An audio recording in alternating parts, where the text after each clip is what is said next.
Students ये आपको question number 7 था, एक इंपॉर्टेंट क्वेश्चन है।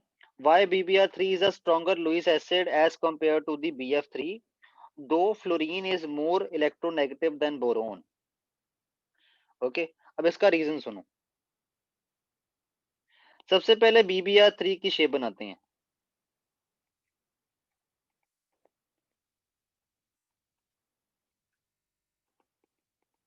ऐसे होती है। Okay, clear. अब BF3 की शेप बनाते हैं।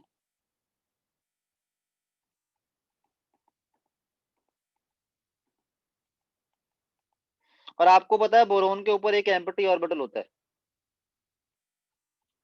Empty 2p orbital. ये भी एम्प्टी 2p ऑर्बिटल। और ये जो फ्लोरीन के लोन पर होते हैं, ये कौन से होते हैं? ये 2p वाले होते हैं। और ब्रोमीन में जो ये लोन पर होते हैं, ये आपके होते हैं 5p। नहीं, 5p नहीं, 2p, 3p, 4p, ये 4p होते हैं। Okay, clear. तो अब देखो, अब आपको याद आया होगा एक कंसेप्ट हमने पढ़ा था, बैक बॉन्डिंग वाला। ओके, वैसे अगर बैक बॉन्डिंग वाला कंसेप्ट ना हो तब देखते हैं। तब आपको पता है बोरोन लेस इलेक्ट्रोनेगेटिव है, फ्लोरीन ज्यादा इलेक्ट्रोनेगेटिव है। तो होना क्या चाहिए? फ्लोरीन ज्यादा इलेक्ट्रोनेगेटिव है तो वो बोरोन से इलेक्ट्रॉन विड्रॉ करेगा। अगर बोरोन से इलेक्ट्रॉन विड्रॉ होंगे तो एक तो बोरोन पहले से ही इलेक्ट्रॉन डेफिशिएंट है, ऊपर से आप बोरोन से इलेक्ट्रॉन विड्रॉ और कर दे रहे हो, फ्लोरीन ज्यादा इलेक्ट्रॉन विड्रॉ करेंगे। उससे क्या होगा? बोरोन जो है वो और इलेक्ट्रॉन डेफिशिएंट हो जाएगा, जिससे इसकी बेसिसिटी बढ़ जाएगी, इसकी इलेक्ट्रॉन्स के लिए भूख बढ़ जाएगी। उसका मतलब है बेसिसिटी बढ़ जाना। ओके, अगर मैं बात करूं इसमें, बोरोन जो ये जो ब्रोमीन है ये लेस इलेक्ट्रोनेगेटिव है एज कंपैरिजन टू फ्लोरीन। तो इसका जो आपका इलेक्ट्रॉन विड्रॉइंग कैपेबिलिटी है वो लेस होगी। तो इसमें बोरोन की इतनी भूख नहीं बढ़ेगी इलेक्ट्रॉन्स के लिए, जितनी फ्लोरीन की वजह से बढ़ेगी, 3 फ्लोरीन की वजह से।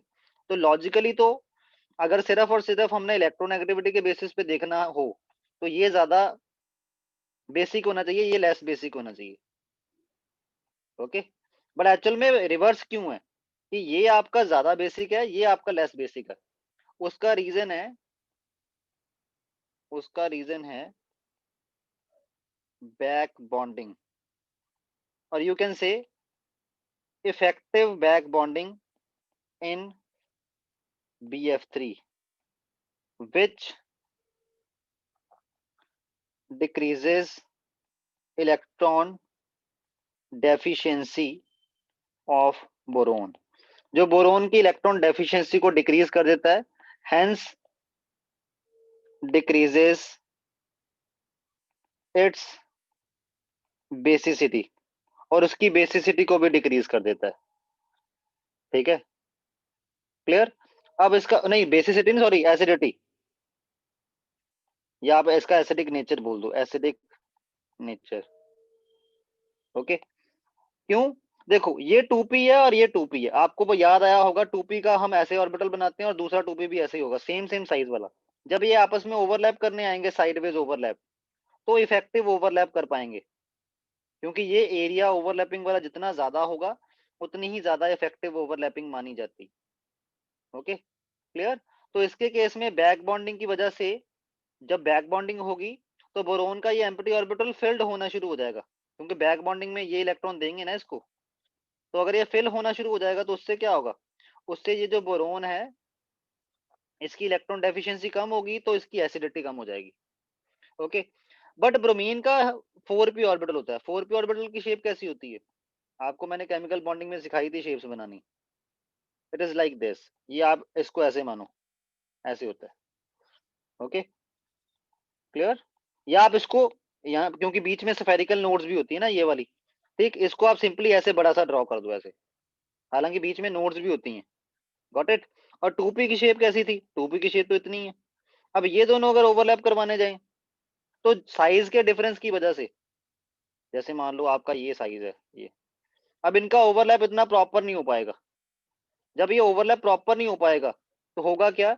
इसमें बैक बॉन्डिंग लेस एक्सटेंड में होगी, इसमें ये जो बैक बॉन्डिंग का एक्सटेंड है वो लेस है। ओके, तो बैक बॉन्डिंग का एक्सटेंट लेस होने पे क्या होगा, ये जो ऑर्बिटल है एम्प्टी ऑर्बिटल, ये आपका एम्प्टी ही रहेगा एक तरह का, ओके, फिल्ड नहीं होगा। और जब ये एम्प्टी ही रहेगा एक तरह का, फिल्ड नहीं होगा, उससे क्या होगा, उससे आपकी इसकी एसिडिटी बड़ी रहेगी। तो इसमें एम्प्टी ऑर्बिटल जो है उसकी डेफिशिएंसी कम हो गई बैक बॉन्डिंग की वजह से, इसमें बैक बॉन्डिंग जो है वो इफेक्टिव हुई, ओके, जिसकी वजह से क्या हुआ, बोरोन की एसिडिटी कम होगी, इसमें इफेक्टिव बैक बॉन्डिंग नहीं हुई, जिसकी वजह से क्या हुआ, इसका एसिडिक कैरेक्टर ज्यादा रहा, ओके। तो ये रीजन है आपका कि आपका BBr3 का एक्चुअल में, अगर मैं हम तीनों चारों ट्राई हाइलाइट्स लिखे ना, तो आपके पास Bi3 का ये ऑर्डर भी याद रखना, acidic order, acidic order Bi3 जो है वो सबसे ज्यादा एसिडिक होते हैं, BBr3 उससे कम, BCl3 उससे कम, और BF3 सबसे कम एसिडिक होते हैं। हालांकि ऑर्डर बिल्कुल रिवर्स होना चाहिए था, बट इसका रीजन क्या है, इसका रीजन है बैक बॉन्डिंग। बैक बॉन्डिंग बोलो या इफेक्टिव बैक बॉन्डिंग बोलो, ये क्वेश्चन भी बन के आता होता है कि why this is the order, होना तो उल्टा चाहिए था, इलेक्ट्रोनेगेटिविटी के बेसिस पे ये वाला ऑर्डर होना चाहिए था।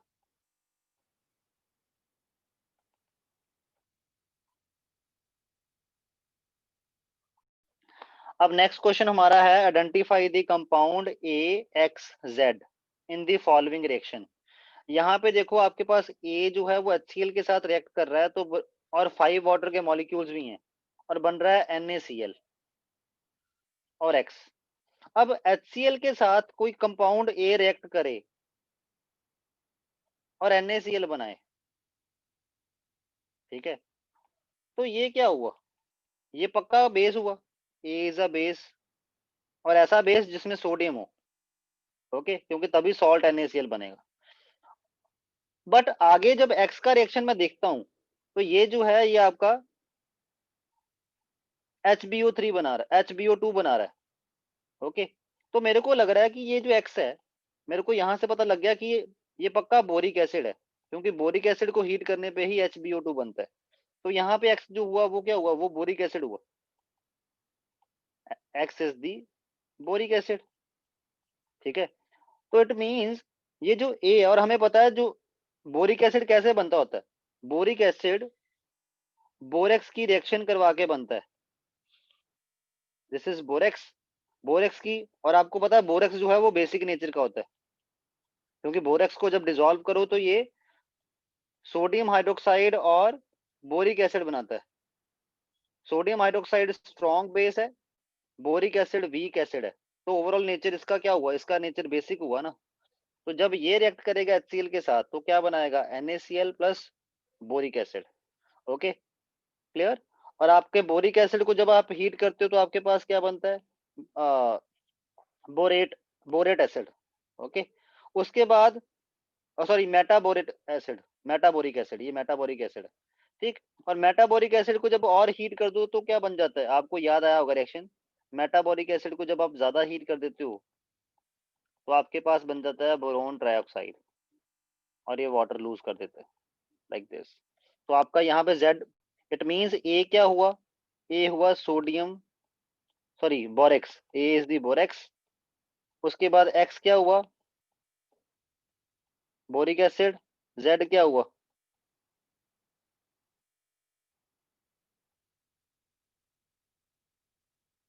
B2O3, okay. तो ये था आपका क्वेश्चन नंबर 8। अब इसमें भी एक इंटरेस्टिंग क्वेश्चन है। अब सबसे पहले question number 9, why carbon form covalent compound whereas lead form ionic compound. Reason क्या है, सबसे पहले आपको अगर ग्रुप 14 याद हो, तो ग्रुप 14 में आपको क्या करवाया था मैंने, काशी जी में शंकर पार्वती, ये है ना ग्रुप 14। तो आपके पास लेड सबसे नीचे आ रहा है, तो ये सबसे इजीली इलेक्ट्रॉन लूज कर सकता है, इलेक्ट्रॉन लूज कर सकता है, ओके। तो इट मींस लेड जो है, माना कि इनर्ट पेयर इफेक्ट की वजह से ये +2 स्टेट बना सकता है, ठीक है, बट ये इलेक्ट्रॉन इजीली लूज कर सकता है, ठीक है। लेड का मेटेलिक करेक्टर हाई है, therefore loses electron to form cation like metals. जैसे मेटल्स करते हैं ना इलेक्ट्रॉन लूज करके कैटायन बनाते हैं, वैसे ही लेड भी इलेक्ट्रॉन लूज करके कैटायन बना सकता है। ओके, बट कार्बन ऐसा नहीं कर सकता क्योंकि carbon is a non metal. Okay, down the group आने पे मेटालिक कैरेक्टर इंक्रीज हुआ इसलिए लेड मेटल है, whereas carbon is a non metal. तो कार्बन इलेक्ट्रॉन लूज करने से रहा और ना ही ये 4 इलेक्ट्रॉन गेन कर सकता है। कार्बन ना तो +4 बना सकता है ना ही -4। ओके, इसलिए कार्बन आयनिक कंपाउंड नहीं बनाता। उसके बाद give one chemical reaction to show that tin2 is a reducing agent whereas Pb2 is not। Okay, एक रिएक्शन बतानी है जिसमें जो tin2 है वो रिड्यूसिंग एजेंट की तरह काम कर सकता है, whereas lead not। देखो PbCl2 और TiCl2। ओके, अब देखो ये दोनों किस ग्रुप के मेंबर हैं, पहले वो लिख लेते हैं। नटखट नहीं, इसमें है आपके पास, वेट, इसका है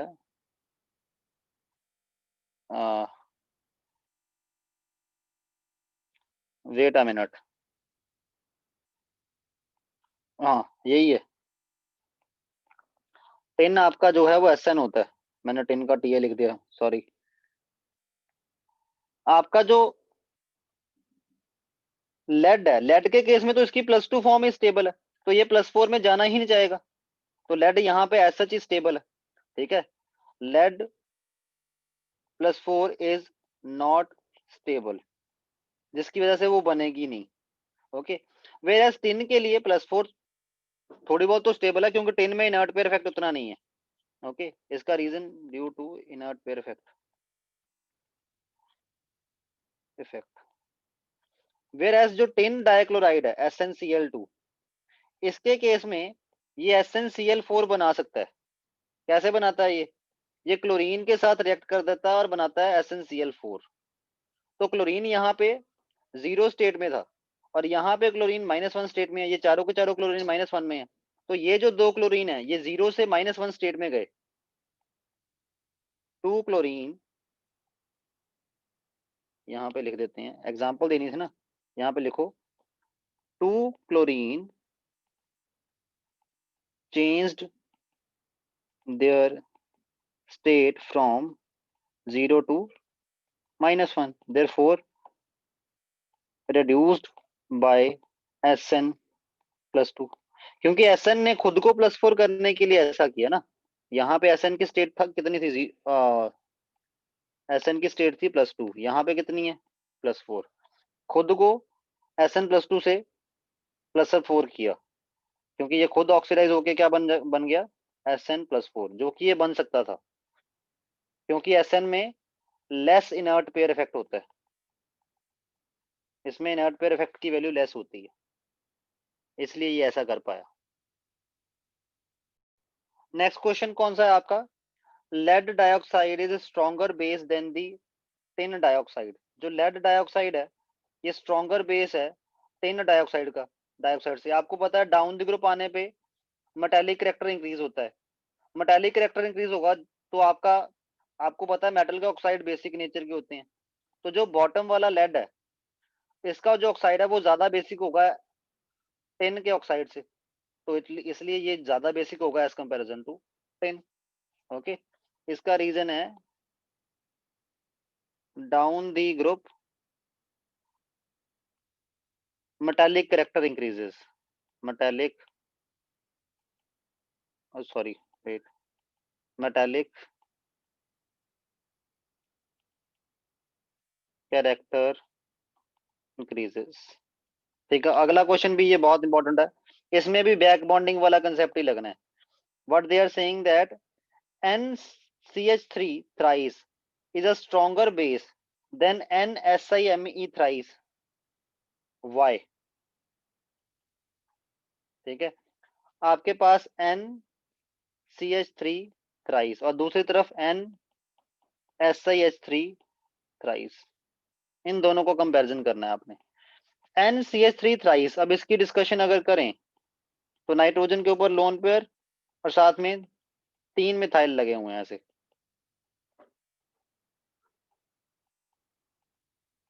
ठीक है। और ये जो लोन पेयर है यही इसको बेसिक कैरेक्टर प्रोवाइड करता है। क्यों? क्योंकि लोन पेयर डोनेशन के लिए अवेलेबल है, इसीलिए तो ये बेसिक है। ठीक है, अब आप बोलोगे सर वो तो इसमें भी होगा फिर। हाँ जी बिल्कुल, मैं कब बोल रहा हूँ कि नहीं है। अब इसमें इसका स्ट्रक्चर बनाते हैं।